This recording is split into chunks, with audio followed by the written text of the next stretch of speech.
Chapter 6, he describes his infancy and lauds the protection and eternal providence of God. Still suffer me to speak before thy mercy, me, dust and ashes.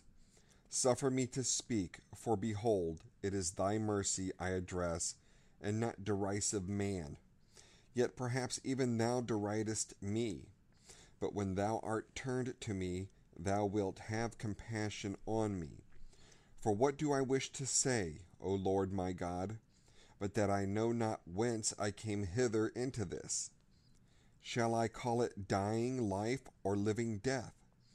Yet as I have heard from my parents, from whose substance thou didst form me, for I myself cannot remember it, thy merciful comforts sustained me. Thus it was that the comforts of a woman's milk entertained me. For neither my mother nor my nurses filled their own breasts, but thou by them didst give me the nourishment of infancy according to thy ordinance and that bounty of thine which underlieth all things. For thou didst cause me not to want more than thou gavest, and those who nourished me willingly to give me what thou gavest them. For they, by an instinctive affection, were anxious to give me what thou hadst abundantly supplied. It was in truth good for them that my good should come from them, though, indeed, it was not from them, but by them. For from thee, O God, are all things good things, and from my God is all my safety. This is what I have since discovered. As thou hast declared thyself to me by the blessings, both within me and without me, which thou hast bestowed upon me. For at that time I knew how to suck, to be satisfied when comfortable, and to cry when in pain, nothing beyond. Afterwards I began to laugh, at first in sleep, then when waking. For this I have heard mentioned of myself, and I believe it, though I cannot remember it. For we see the same in other infants. And now, little by little, I realized where I was, and wished to tell my wishes to those who might satisfy them, but I could not. For my wants were within me, while they were without, and could not, by any faculty of theirs, enter into my soul. So I cast about limbs and voice, making the few and feeble signs I could, like though, indeed, not much like what I wished. And when I was not satisfied, either not being understood, or because it would have been injurious to me, I grew indignant, that my elders were not subject to me, and that those on whom I had no claim did not wait on me, and avenged myself on them by tears. That infants are such I have been able to learn by watching them, and they, though unknowing, have better shown me that I was such a one than my nurses who knew it. And behold, my infancy died long ago, and I live.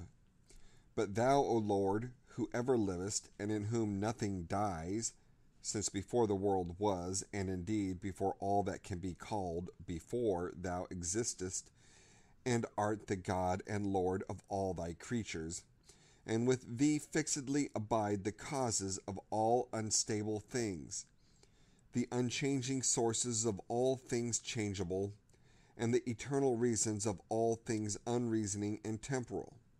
Tell me, thy supplant, O God, tell, O merciful one, thy merciful servant, tell me whether my infancy succeeded another age of mine, which had at that time perished. Was it that which I passed in my mother's womb?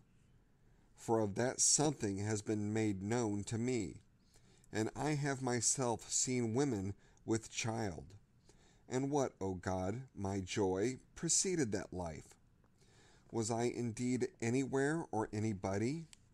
For no one can tell me these things, neither father nor mother, nor the experience of others, nor my own memory, Dost thou laugh at me for asking such things, and command me to praise and confess thee for what I know?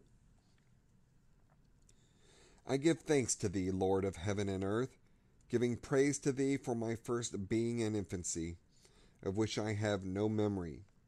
For thou hast granted to man that from others he should come to conclusions as to himself, and that he should believe many things concerning himself on the authority of feeble women. Even then I had life and being, and as my infancy closed, I was already seeking for signs by which my feelings might be made known to others. Whence could such a creature come but from thee, O Lord? Or shall any man be skillful enough to fashion himself? Or is there any other vein by which being and life runs into us save this, that thou, O Lord, hast made us, with whom being and life are one, because thou thyself art being and life in the highest. Thou art the highest, thou changest not, neither in thee doth this present day come to an end, though it doth end in thee, since in thee all things are, for they would have no way of passing away unless thou sustainest them. And since thy years shall have no end, thy years are an ever-present day.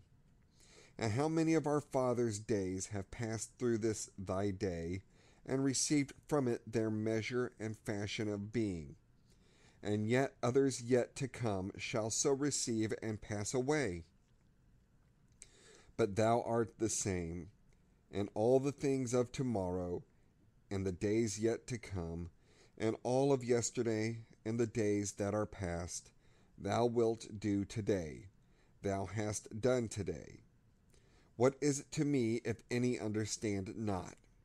Let him still rejoice and say, what is this? Let him rejoice even so, and rather love to discover in failing to discover than in discovering not to discover thee.